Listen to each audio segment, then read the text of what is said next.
आदिवासी एक पहचान का मोहताज नहीं है। मैंने कहा है आदिवासी पैदा होते हैं, बनना नहीं पड़ता है। ये हाईटेक की बात करने वाले लोग हमारे बच्चों के लिए कंप्यूटर और एक लाइब्रेरी सुविधाएं नहीं दी गई है कि ये परजीवी है। इन्होंने ठीक कहा कि ये रक्षक किसी के नहीं हो सकते।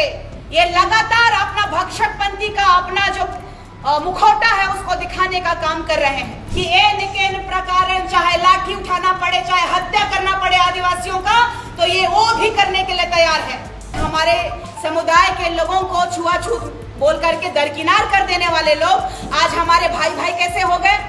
आप यहाँ हल चलाने आए, खेत जोतने आए, फसल उगाने आए, अपना परिवार को चलाने के लिए आए, ये चैलेंज कर रहे हैं, ओपन आदिवासी नेताओं को चैलेंज कर रहे हैं। लेकिन ये दुर्भाग्य है, हमारा झारखंड राज्य के बिना ये पूरे भारत में औद्योगिक क्रांति नहीं हो सकती है। आज हम लोग यहाँ से बात नहीं बनेगा तो दिल्ली तक जाएंगे और इस बार आर पार की लड़ाई लड़ेंगे और कुर्मियों को ये बताने का काम करेंगे। पुनः मैं कहती हूँ कि आदिवासी पैदा होते हैं, आदिवासी बनाए नहीं जाते हैं। मैं आह्वान करना चाहती हूँ, आपकी बेटी ये कहती है कि इस बार आप नहीं जागेंगे तो आने वाला पीढ़ी में ना आप मुंह दिखा पाइएगा, ना ही हमारे समाज में आप ये कह पाइएगा कि आदिवासी है। कि झारखंड में आदिवासी वर्सेस कुर्मी, जो कुर्मी समुदाय के लोग आदिवासी बनना चाहते हैं, कल 20 तारीख को इन लोगों ने रेल टेका, डहरे छेका का कार्यक्रम इन लोगों ने रखा है। और पूरे झारखंड की ये स्थिति है आज के समय में कि आदिवासी समुदाय ऑलरेडी अपनी बुनियादी सुविधाओं से जूझ रहा है। पलायन इतनी ज़्यादा हो चुकी है कि आदिवासी आज दूसरे राज्यों में अपनी पहचान के मोहताज हो जा रहे हैं। 5th शेड्यूल के तहत आने वाला इस राज्य में ना आदिवासियों के पास में उनके पास शिक्षा है, ना स्वास्थ्य है, ना गाँव में सड़कें हैं, ना पुल है, ना पुलिया है। आज कुर्मी समुदायों के द्वारा कई ऐसे वीडियोस वायरल हो रहे हैं जिसमें आप देख सकते हैं कि एक कुएं से पानी लेने के लिए भी भेदभाव किया जा रहा है कि उच्च जाति का है कि नीची जाति का है। चाहे आदिवासी हो या तो यहाँ के दलित मूलवासी हो, सभी का इन लोगों ने बढ़ चढ़ के बहिष्कार किया है। और इन लोगों का जो चाल चरित्र है दूसरे समुदायों को नीचा दिखाने का, पहले भी मैंने कहा है, इनको सबसे पहले पता होना चाहिए कि ये कुर्मी है या महतो। और सबसे बड़ी बात है कि ये कभी कहते हैं कि हम शिवाजी के वंशज हैं और इसका प्रमाण भी रांची में है। मैं इनसे पूरा पूछना चाहती हूँ कि जो भारत का सबसे बड़ा राज्य जो है राजस्थान, तो इस राजस्थान में जब हल्दी घाटी में, जब अंग्रेजों के समय नहीं, मुगलों के समय जब इस देश के प्रति जब लड़ाई लड़ रहे थे कि भारत देश को बचाना है, अपने साम्राज्य को बचाना है, महाराणा प्रताप जी मुगलों से जब लड़ रहे थे तो कौन आया था? आदिवासी समाज था। इस भारत के प्रथम नागरिक के रूप में जाने वाले आदि काल से जाने जाने वाले भील समुदाय के आदिवासी थे। और आदिवासी एक पहचान का मोहताज नहीं है। मैंने कहा है आदिवासी पैदा होते हैं, बनना नहीं पड़ता है। और इन लोगों का जो रवैया है आदिवासियों के प्रति, या तो फिर आप देख लीजिए मूलवासी जो दलित वर्ग के हैं, आज ही नहीं जब अंग्रेज थे उस समय भी हमारी महिलाएं और दलित महिलाएं जो है ब्लाउज पहनने के लिए टैक्स देती थी। और आज भी हमारा जो झारखंड राज्य है इस तरीके से दरिद्रता में है कि आज 28 विधायक जो आदिवासी है आरक्षित सीटों पे, और आज इस झारखंड राज्य के माननीय मुख्यमंत्री आदरणीय बड़े भाई हेमंत सोरेन जी भी एक आदिवासी बेटा है।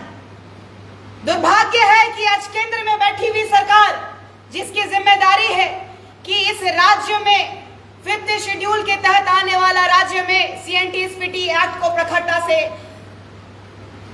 लागू किया जाना चाहिए। सबसे बड़ी बात एक चीज है कि इस राज्य में आदिवासियों के हित के लिए जब पेशा अधिनियम 1996 लागू करने के लिए जब आप देखिएगा हाईकोर्ट जब बाध्य कर रहा है, उसके बावजूद हमारा झारखंड राज्य में हमारी सुनवाई नहीं हो रही है।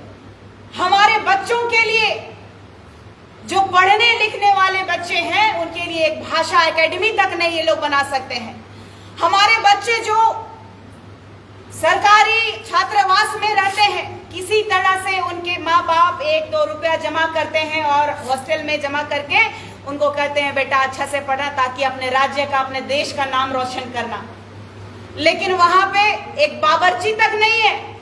ये हाईटेक की बात करने वाले लोग हमारे बच्चों के लिए कंप्यूटर और एक लाइब्रेरी सुविधाएं नहीं दी गई है। हमारे लोग जब बीमार होते हैं गांव से तो खाट पे लेके आ जाता है। ऐसे में इन्होंने कहा, अभी कुशवाहा समाज को प्रतिनिधित्व करने वाले बड़े भाइयों ने कहा कि ये परजीवी है। इन्होंने ठीक कहा कि ये रक्षक किसी के नहीं हो सकते। ये लगातार अपना भक्षकपंथी का अपना जो मुखौटा है उसको दिखाने का काम कर रहे हैं। आज भारत के संविधान में संवैधानिक तरीके से अगर ये लोग प्रोटेस्ट करते तो आज बंगाल के हाई कोर्ट में और पुरुलिया के एसडीएम और एसपी साहब प्रेस कॉन्फ्रेंस करके इन लोगों को चेतावनी ना दे रहे होते। साफ साफ बंगाल की सरकार ने कहा है कि ये संवैधानिक तरीका नहीं है किसी भी धर्म, जाति में, समुदाय में आपको जाने का या तो फिर किसी भी मांग को लेकर के ये संवैधानिक प्रोटेस्ट नहीं है। हमें ये संविधान का पाठ पढ़ाने वालों से मैं पूछना चाहती हूँ कि आदिवासियों को कमजोर, आदिवासियों को दबा कुचला समझने वाले महतो कुर्मियों को मैं पूछना चाहती हूँ कि आदिवासी अगर है तो आदिवासी ही रहेगा, लेकिन अपना अस्तित्व देख लीजिए। आप ओबीसी हैं, ओबीसी कैटेगरी में भी BC1 और BC2 आता है। BC1 में एक्सट्रीम बैकवर्ड क्लास के लोग आते हैं, उसमें सबसे बड़ा जात में कुर्मी आते हैं। ये एक्सेप्ट ही नहीं कर पा रहे हैं। जिस तरीके से बिहार में कुर्मी समुदाय के नीतीश बाबू आज मुख्यमंत्री के रूप में पदस्थापित है, वो यही चाहते हैं कि एन प्रकार चाहे लाठी उठाना पड़े, चाहे हत्या करना पड़े आदिवासियों का, तो ये वो भी करने के लिए तैयार है। आज जागना होगा हम आदिवासी भाइयों को, यहाँ के मूलवासियों को, क्योंकि ये आदिवासी और मूलवासियों के बीच फ्रिक्शन पैदा करके, लड़के काट के, मार करके ये अनुसूचित जनजाति में ये शामिल होना चाहते हैं। जब एसटी भाइयों को, ये बहनों को, चाहे गांव में लोग हमारे समुदाय के लोगों को छुआछूत बोल करके दरकिनार कर देने वाले लोग आज हमारे भाई भाई कैसे हो गए। हमारे खेत में आप काम किए, आप हमारा खेत में हल जोते, आपने फसल बोया, फसल काट के आप ले गए, लेकिन हम खेत तो नहीं न दे देंगे। आप यहाँ हल चलाने आए, खेत जोतने आए, फसल उगाने आए, अपना परिवार को चलाने के लिए आए, लेकिन ये कहाँ का न्याय है? कौन सा संविधान में लिखा हुआ है कि दूसरे का खेत, दूसरे का संपत्ति को, दूसरे का जाति को, दूसरे का धर्म को वो अपना बना ले? ये दुर्भाग्य का विषय है। जो हमारे आदिवासियों के, मूलवासियों के हितैषी नहीं हो सकते, जो कम्युनिटी सिर्फ और सिर्फ स्वार्थ के लिए और सिर्फ झारखंड की राजनीति में अपना परचम लहराने के लिए अगर अपना रेल टेका और डहर अच्छे का कार्यक्रम करने में अगर ये लोग कह रहे हैं कि एन प्रकार कोई भी आ जाओ, ये चैलेंज कर रहे हैं, ओपन आदिवासी नेताओं को चैलेंज कर रहे हैं, लेकिन ये दुर्भाग्य है हमारा झारखंड राज्य के बिना ये पूरे भारत में औद्योगिक क्रांति नहीं हो सकती है। लेकिन आज तक आदिवासी समुदाय विकास को लेकर के कभी बाधित नहीं रहा, लेकिन आज लगातार हमारा आदिवासियों का शोषण होते आ रहा है। अब आदिवासी समाज जो है चुप नहीं बैठेगा। आदिवासी समाज ने बिगुल फूंक दिया है। इन लोगों का कहना है निशा भगत एक आदिवासी लड़की क्या ही उखाड़ लेगी, तो उनको कल पता चलेगा कि आदिवासी समाज में भी फायर ब्रिगेड लोग हैं। इनको पता चलेगा कि आदिवासी भारत के प्रथम नागरिकों ने भगवान को भी जब बनाना भगवान इस भारत देश में, तो उससे भी पहले आपको बताना चाहती हूँ कि भगवान राम जी भी गए थे वनवास, तो आदिवासी महिला से मिले और आदिवासी समुदाय के लोगों ने भगवान राम जी का सेवा सत्कार किया था। उससे पहले से हम लोग हैं, और आज आदिवासी समुदायों को कहां ढकेला जा रहा है? आज हमारे देश की प्रथम नागरिक संवैधानिक तरीके से रूढ़िवादी परंपरा को मानने वाली एक बेटी महामहिम जो यहाँ राज्यपाल रही, वो राष्ट्रपति है द्रौपदी मुर्मू जी। आज हम लोग यहाँ से बात नहीं बनेगा तो दिल्ली तक जाएंगे और इस बार आर पार की लड़ाई लड़ेंगे और कुर्मियों को ये बताने का काम करेंगे। पुनः मैं कहती हूँ कि आदिवासी पैदा होते हैं, आदिवासी बनाए नहीं जाते हैं। धन्यवाद। राजभवन कल का कार्यक्रम 11 बजे से है और सभी झारखंड के हमारे तमाम आदिवासी जनजाति के लोगों को और मूलवासियों को मैं आह्वान करना चाहती हूँ। आपकी बेटी ये कहती है कि इस बार आप नहीं जागेंगे तो आने वाला पीढ़ी में ना आप मुंह दिखा पाइएगा, ना ही हमारे समाज में आप ये कह पाइएगा कि आदिवासी है, क्योंकि आदिवासी नेता आज मौन है। राजपाट सत्ता के लालच में सिर्फ और सिर्फ यहाँ की खनिज संपदा की लूट करने के लिए आज हमारे साथ जो शोषण हो रहा है उसके लिए जनता को खुद विपक्ष का काम करना पड़ेगा। जनता को अपनी हक की बात और अपनी लड़ाई खुद लड़नी होगी।